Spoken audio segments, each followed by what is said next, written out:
S'il est prouvé qu'un esprit mauvais peut être réduit à l'impuissance par la prière, il est évident que toutes les légions de Satan qui se ruent sur l'Église pourraient être vaincues si les enfants de Dieu voulaient employer les armes de la victoire.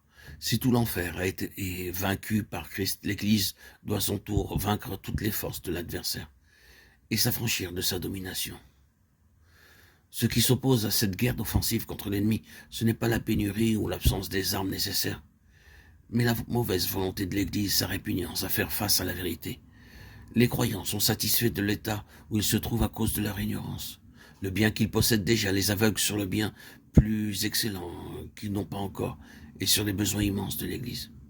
Aussi, pour les obliger de sortir de cet état de paisible satisfaction, Dieu permet que les siens soient passés au crible par l'ennemi. Car Satan ne peut agir qu'autant que Dieu le lui permet. Les hommes ne veulent pas d'autre maître que l'expérience. Ils ne veulent apprendre la vérité sur leur état que par l'expérience, et Dieu permet à l'ennemi de les faire passer par de très douloureux sentiers. L'Église de Christ doit atteindre un parfait développement, et il faut qu'elle soit prête pour le retour du Seigneur.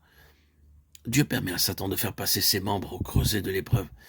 Alors ils vont de l'avant, ils se développent, ils se décident à combattre les légions de Satan. Ils remportent la victoire par le sang de l'agneau et la parole de leur témoignage, et chassent l'ennemi hors des lieux célestes. Une fois le chemin frayé, l'Église est enlevée au-devant de son Seigneur pour occuper à ses côtés la place qui lui est réservée. Et les cohortes angéliques saluent son triomphe du cantique.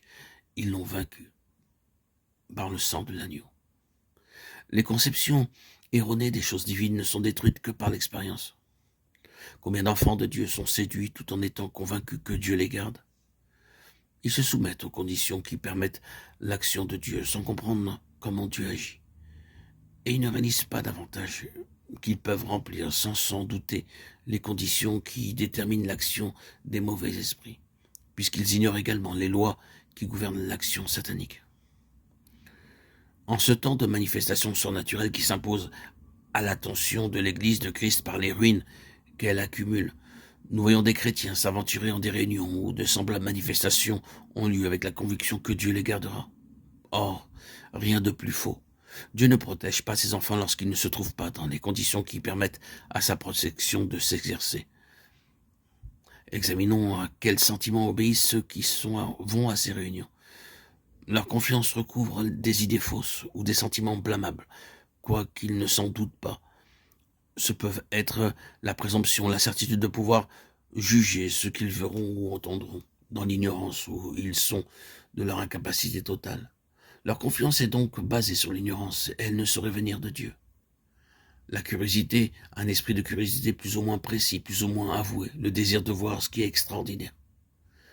La volonté est très arrêtée d'aller quand même à ces réunions, ce qui les empêche de s'enquérir vraiment et sans arrière-pensée de la volonté du Seigneur.